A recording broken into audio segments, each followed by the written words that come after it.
Welcome to the Group Home Riches Podcast. If you have the desire to be your own boss, create your own schedule, and become financially free while at the same time helping people in need, then you've come to the right place. At grouphomeriches.com, we teach people exactly like yourself how to get started in the group home business, and on this podcast, you're going to hear their stories firsthand. I wanted to have you on, obviously, because you're pretty active in the Facebook group, and you see, what do you think is the most common problem amongst all of the members like yourself when they're first starting out? I would say finding a property. Most people don't have a property, so that's one of the biggest questions I see in the Facebook group. Yeah, I think that's one of the biggest problems I see. I would agree. So how long have you been, I know you're a Gold Course member, how long have you been following us for? I would say for maybe about almost a year now, maybe. And I bought the Gold Course maybe about, I want to say almost like 6 months ago, maybe. Okay. And you were searching, how to start a group home because obviously, well, why don't you tell us a little bit more about your background, and then I'm going to get into what I was going to talk about. Well, I've been wanting to get into like transitional homes. I work full-time in the banking industry, and then also I have a little bit of real estate experience from wholesaling houses. Oh, cool. So I have a little bit of experience in real estate from that. I've been doing that for a year, but my ultimate goal, even before learning about wholesaling real estate, was to do the group homes or transitional living homes. So I was going to use the capital for that to buy a property for a group home. You were going to use the capital from the wholesaling? Yes. Then you realize you have to put the majority of that back into marketing to find a deal, though. Yes, and I hate it. You have two other fellow wholesalers here on the phone with you. Andy Andy has found little higher level strategies to use. Yeah, that was probably back in about 2006, 2007, the last time the market got a little bit on the frothy side. Yeah. At this point, I think it's a cool tool to have in your tool belt, but you can't build a house with just a hammer, Yeah. So back to the original problem, you were looking to start up transitional housing. Obviously, just to even think about that, you probably have the desire to help out your community and things like that, right? Yes. But you also want to get, you want to bring in some more money for that. Yeah. Because you don't have a lot of money to begin with, which it's like the cycle, right? Like you want to start making more money, but then you find out, well, you need to buy a house, and then to get a house, you need to have a ton of money, right? Yes. Wrong. which is why we wanted to have you on the podcast today. So you posted in there that you found a landlord to partner with. Yes. So this is the strategy that we recommend to. It's the large majority of the folks that are listening out there that are on our mailing list, that are Gold Course members. You don't have the property, you don't have the funds to find the property unless you think that something's going to change. An awesome strategy that we recommend is just kind of reaching out to landlords and negotiating with them. There's a ton of different, like we said, there's a ton of different tools that you can have in your tool belt. There's some higher level stuff we talk about, but really the easiest one that we think is to just partner with them.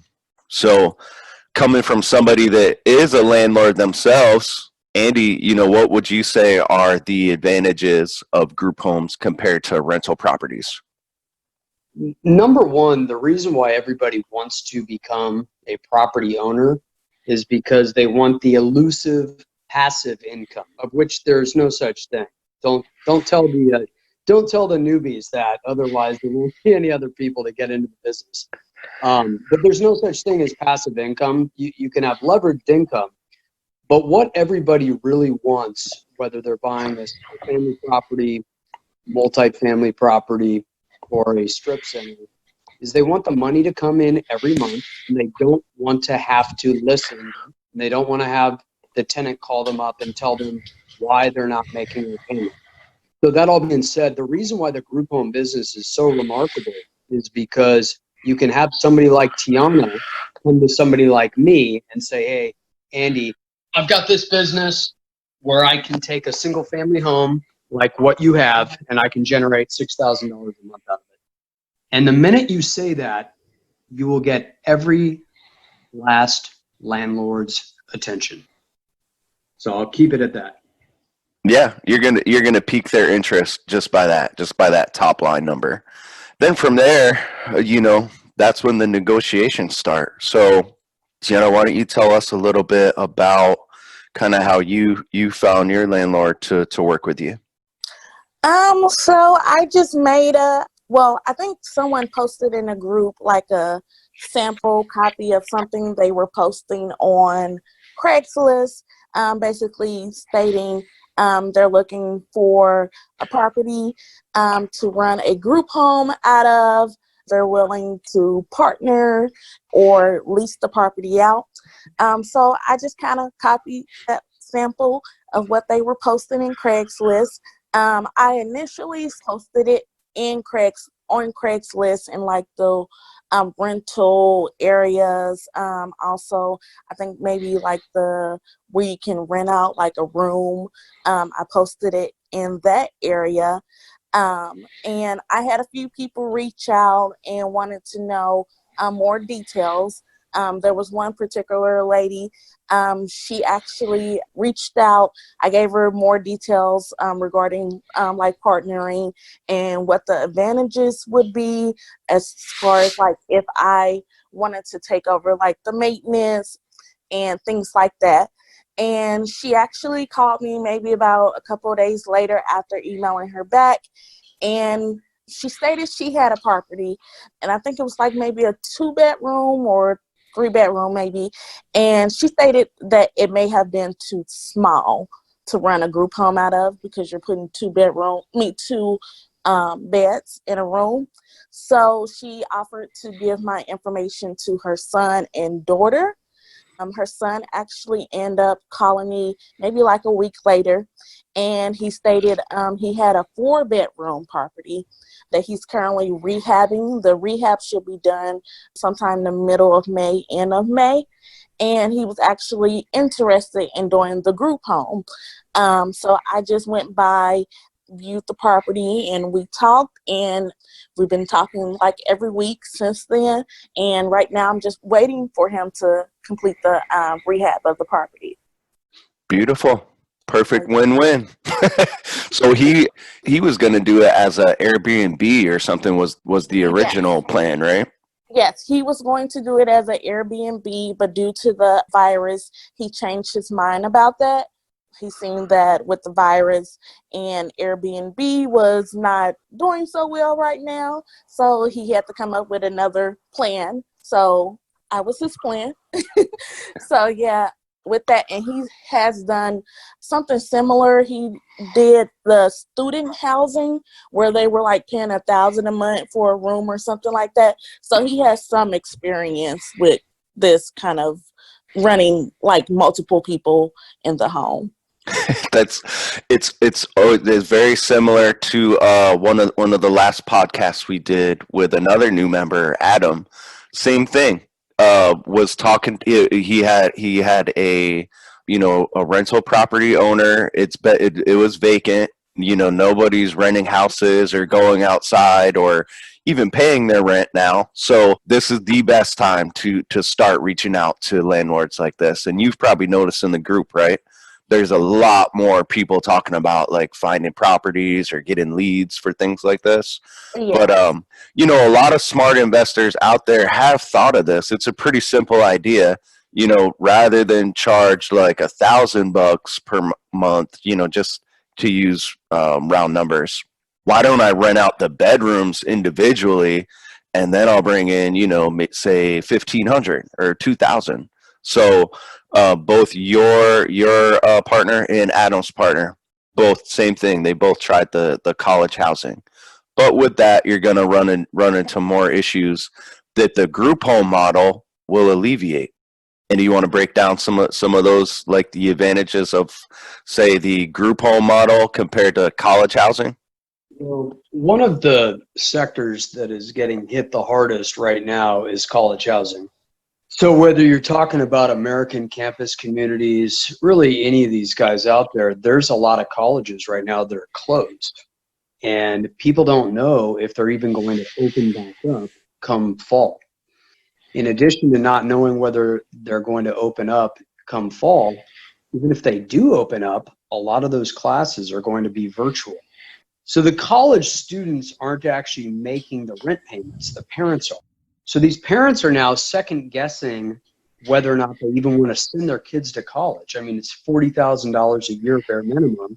The kids get out, they can't even make $40,000 a year. Versus if you get some online education, whether you're talking about from Brandon and myself with the Gold Course or Robert Kiyosaki or whomever it might be, I mean, you could have 2 group homes making you 40 grand a year. So, these parents are going, I don't really know if I want to, number one, send my kid to college. Number 2, sign on for expensive student housing. So that in turn has caused a huge default in the student housing loans out there. A lot of the collateralized debt obligations and whatnot. It's just not a good place to be. Versus the group home business, especially if you do it the way that we teach, the tenants are not students whose parents are paying the bills. The tenants are people that need housing that all get checks from the federal government. They all get SSI, SSDI, VA loans, and things along those lines. When that money dries up, it's broken anyways. It's an apocalyptic type scenario. So it really almost doesn't even matter whether or not that day ever comes, because when or if it does come, everybody needs a bunker at that point. But the reason the Gold Course methodology is so just amazing is because every single last one of your tenants is getting a check every single month from the federal government, especially right now. But the students that are living in student housing, their parents are paying their bills. And number one, the parents don't know if they're even going to be getting a check from their employer. And number 2, they don't know if they want to send their kids to school. So hopefully that makes sense. That's my long-winded explanation of why, why we do group homes versus student housing. Yeah, and even if we weren't going through Flumageddon, what I think, when I was in college and I did live in like a house like that, one of the huge advantages of the group homes compared to college housing or even your traditional rental model is you have way more control of the property rather than give your home up to like 10 college kids and wait to see what they're going to do in that property for a whole semester. You have your house supervisor there every day. Some of our members even have security cameras, so you have much more control of the property. And you're just going to keep the home in much better shape than a bunch of, I just picture me and my friends in college, and I would not want to be a landlord like that. So, and that was the issue that Adam's, homeowner that he partnered with have. He was just sick of dealing with people like that. So the idea behind it is, all of these landlords are going to have issues like that. Even like best case scenario, like Tyana, you were in real estate. You probably might have sold some homes to landlords. They're like a good deal for them is making like $200 or $300 per month. Yes. And you're going to have all these stresses that come with it. Someone like yourself is going to that handles all the management and can maybe pay a little bit more or partner so they could get some of the revenue. it's no landlord is going to turn the opportunity down unless like you can't really show them that you're going to follow through with your plans and what you're saying. So and like we said, it's the best time now because landlords they're not getting paid. They're having basically squatters. It's a nightmare out there for them. So that's why your guy was probably, did it even take a lot of selling? What was the conversation like? It didn't at all. I just let him know that I had already been reaching out to agencies, just waiting for them to respond back to me to build up like a tenant. And I didn't have to do much persuasion or anything. He was ready to go, and he was definitely interested. I would say that's like best case scenario. So that's what part of the country are you in? I'm in Indianapolis. Oh, cool. Okay, good. So, what is it going to be a partnership agreement? Or are you what type of agreement are you guys doing? We're doing a partnership agreement. I'm just waiting for him to send over the agreement to me, but we are doing, I think it was 50-50 partnership agreement. And then as far as like furniture, he already had some because he was already turning it into an Airbnb. We just have to see what we have to do as far as like setting it up with the furniture and everything. More than likely we'll go like half and half with that. Beautiful. So you guys are just splitting everything after expenses. Yes. I think that's a fair deal, and honestly, that's what I would do. I know some people will just they'll take on the lease and pay a little bit more with like getting in with no money down. Like we've seen things like that. We've seen rent to own, but I think that's fair. I mean, he's given you a property basically to run your business. So well, I think he did have one. He wanted to do like a 6-month trial just to see how it goes, but I have faith, so I'm sure it'll go longer. That's fair too. I mean, he doesn't he doesn't want to just let you have the property and give you 6 months to get some revenue coming in. Ideally, it should be kind of like right from the jump. That's where you want to be, especially now that you guys are rehabbing the property. Yes. So this is like it's like perfect timing.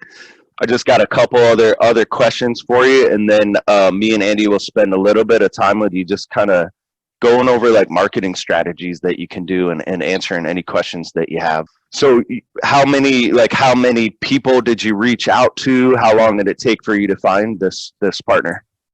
I want to say I reached out to like maybe 10 people on Facebook, like through Facebook Marketplace. I kind of filtered out like properties that were posted for rentals, and then properties that had been posted by actual people and not companies. So I just sent that same message to them. I had 2 people who were like interested from like Facebook Marketplace. One of them told me to reach out to their property manager, but the property manager didn't want to agree to it. So he was out of the picture. There was one other person who told me to contact him after the virus was over.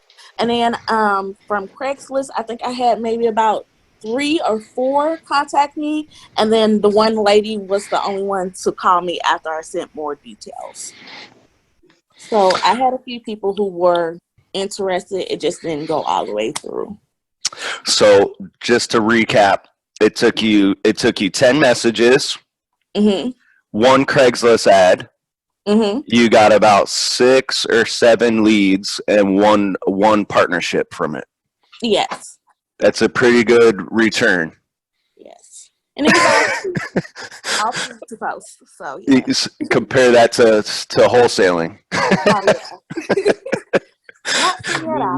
You'd have been on the phone for a month and a half trying to flip your first deal, especially now. Nobody has any money.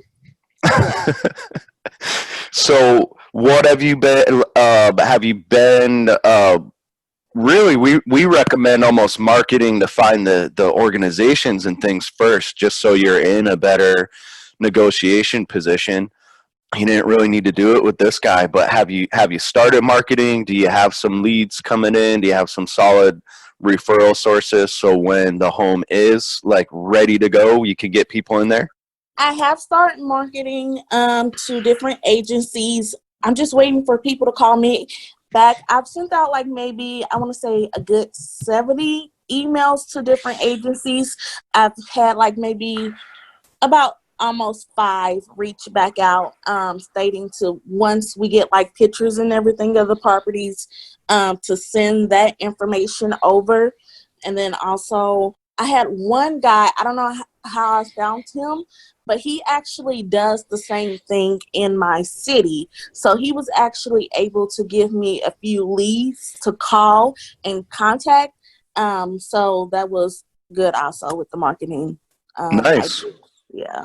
So you are getting some solid referral sources already, even during the lockdown. So Yeah.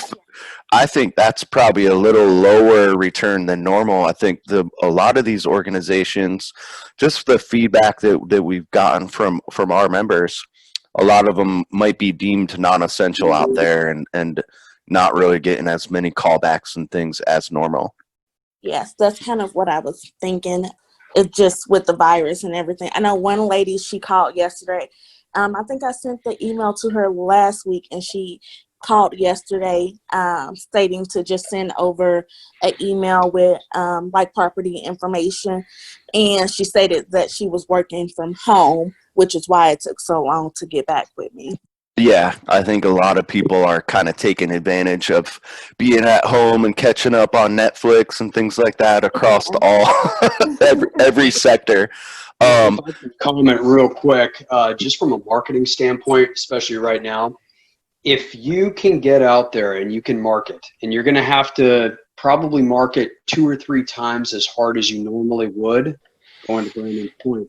But if you do that and you do it consistently over the course of the next 2, 3, 4, 5, 6 months, depending on how long this virus goes for, when we come out of this thing, your phone is going to be ringing off the hook. Because we've been doing this for so long, we're getting more phone calls right now than we ever have, like, in the history of our company, because so many people are using drugs, using alcohol, wigging out. They can't be in a home locked up 24 hours a day, and they're winding up in the psych wards. And they stay in the psych ward for 2, 3, 4, 5 days, maybe a couple of weeks.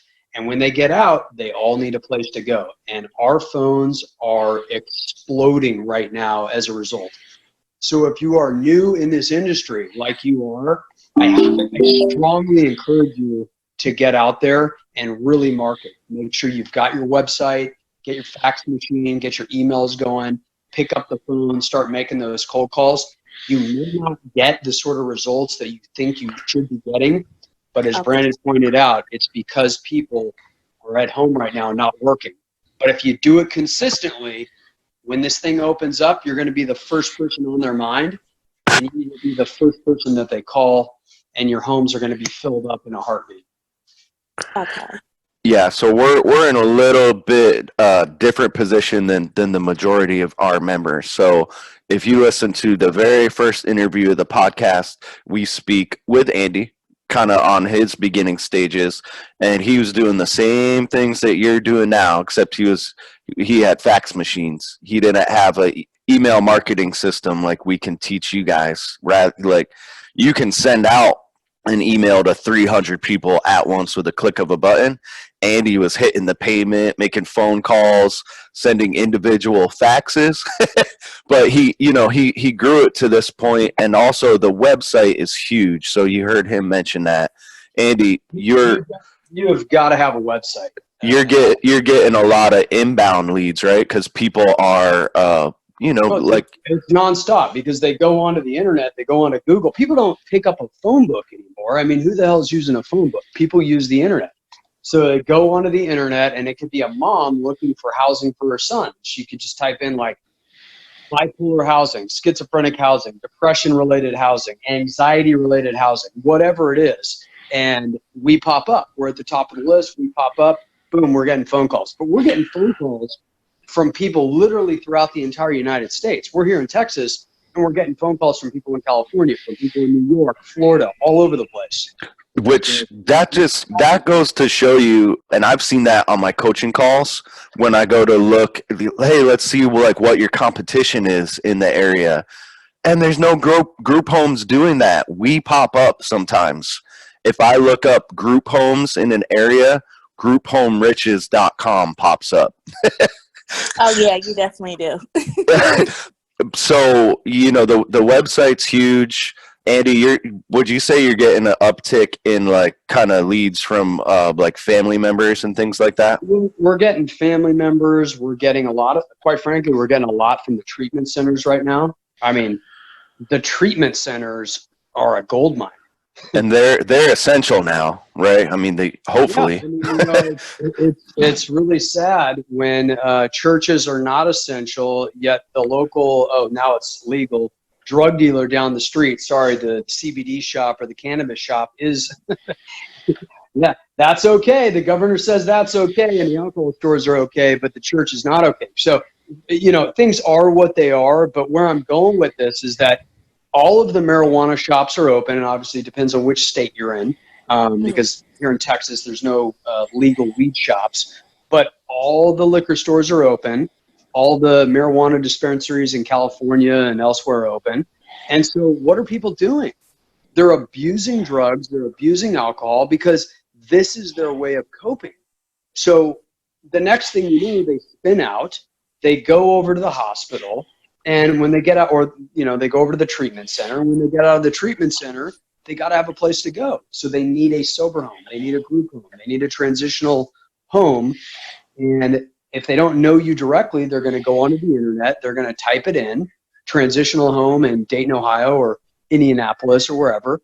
And you better have a website. If you don't have a website, I mean, you may as well be in Egypt in freaking 1700. I mean, you've got to have a website. Even if it's not SEO'd and you're not like at the top of the Google ranking, just think what's the first thing those people that are on the other end of your email are going to do? Got to have that website. Plus, it makes you look professional. I mean, yeah, that's the thing. And we don't even have a quite frankly, I mean, our website isn't even that great, but probably a lot of you out there have heard the recorded call with, some of the people at the VA when they call us up. Oh my God, Andy, we saw your website. It looks so nice. I'm sitting there laughing, but as a result of the website, they're sending us literally tens of thousands of dollars per month on a per property basis just because of one little website. So I think the fact that it's not flashy helps. In the beginning, I was thinking man, we really need a new website design or something like that, but it does really well. I think it's because it's simple, it's to the point, it's like family friendly, it's inviting. But that's a combo for another day. So Andy, you're getting a lot of inbound leads, but it just so happens there's so as I mentioned, Tyana, we're in a little different, situation than you are. You're looking to grow your business. Ours that we're talking about is, it's grown and stabilized for the most part. But during this time, Andy, you actually had a new property that you needed to fill, and then coronavirus hit, right? It did, yeah. Mm-hmm. Still rocking and rolling though. So your the new manager of that house, he's doing some, he's not just sitting around waiting for leads to come in. He's out there being active, right? He's out there, pounding the pavement. He's talking to people at the Salvation Army. He's talking to people at all the treatment centers, all the hospitals. I mean, this is such an easy business. I mean, a ham sandwich can run this business. And that's one of the reasons why I like it. I mean, you have a house, you put beds in it, you fill up the beds and you rent them out, and you make your mortgage payment, your utilities payments, and whatever is left, the difference is your profit.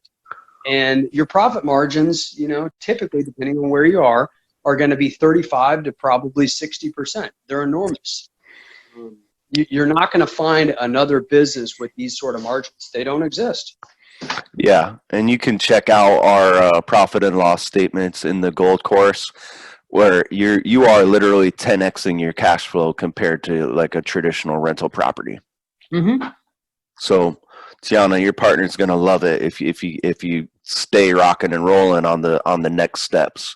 So, even if you don't get people signed up right now during the downtime or while the property's rehabbed, it sounds like you have 5 solid referral sources already. For one property, it might just take one organization like that.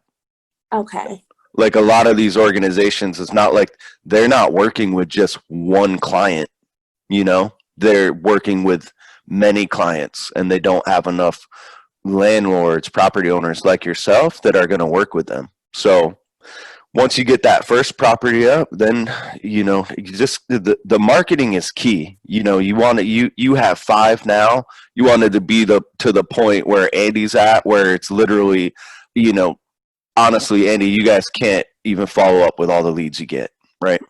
Look, we try to, and if we were running our business super efficiently, yeah, we'd be getting back to everybody. But quite frankly, we don't. I mean, the phone's ringing off the hook, and you get to a point, and you guys probably heard me mention this the other day on our podcast, but you get to a point where, whether it's in a business, you have so much money coming in that, quite frankly, I mean, you don't look at those little $50 or $100 expenses. You need to, but you just don't, because you get busy. And the same thing goes for leads. I mean, if your house is full, or your houses are full, they're at 95 or 100% occupancy, yeah, it's great to build up a wait list. But I mean, if you don't answer the phone, you don't answer the phone. I mean, again, I'm never advocating that you run a sloppy business, but things do happen. So there will be leads that slip through the cracks. Yeah. I mean, if you're at 100%, you're not looking to get another like 5 homes, it's, what's the point of calling back those 20 people that called that day? It's, but Tyana, to my point, I just wanted to give you a little bit of like a dose of reality. You want to get to that. You want to get to that point, and in reality, you could get it from just those 5 referral sources, but don't rely on those. I would start hitting like the places that Andy mentioned, the places that are open and essential, and they might be looking for beds like right now, but you might as well start to try to make those contacts. So when the property is rehabbed, you can come back to that partner in like, listen to the other podcasts. It's very common for it to be a couple weeks, like home's up, it's ready. Follow up with those organizations or the people that are on your waiting list, and it takes about 2 or 3 weeks in a lot of the cases. Okay. So, what's that combo going to be like? Hey, I know you gave me a 6-month trial run. It's been 3 weeks, and we're full. Okay. So that's where you want to be. So let's wrap up the podcast portion now. I really just wanted to cover like kind of the partnership aspect of things and marketing, since that's the next step. Do you have any parting words for the people listening out there, Tyana? Is there anywhere, do you have a website or anything you want to plug, or anything where they can reach out to you? No, my Facebook is Tyana LaShawn on Facebook. I just say buy the course and take action. I know I bought the course and I didn't take action for a little while, but once you start taking action and being consistent with it, it will work. Beautiful. Andy, anything you want to say to everyone listening out there? You know what? I would probably just echo her comments. I mean, you got to take action. You can't just get out there and buy the course and think that, $2, $3, $4 grand a month is going to start rolling in off a property. I mean, you're going to have to get out there.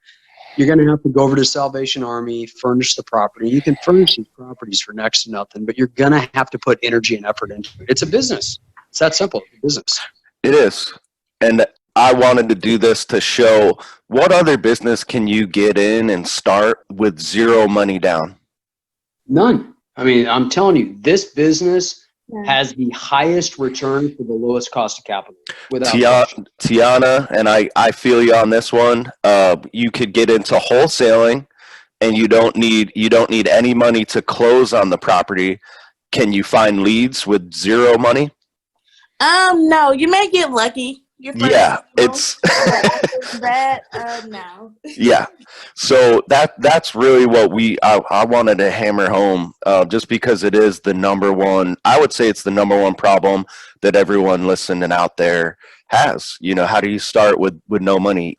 Even if you do have like $1,000 extra or 2,000, you might be able to get a lease, but then you're going to be stressed out for like the next month. You know, Tyana has 6 months to work this out. It's beautiful. And we didn't really touch on it. We mentioned it that you could cash flow a lot more, but for those who are maybe first listening out there, Andy, you have that new property.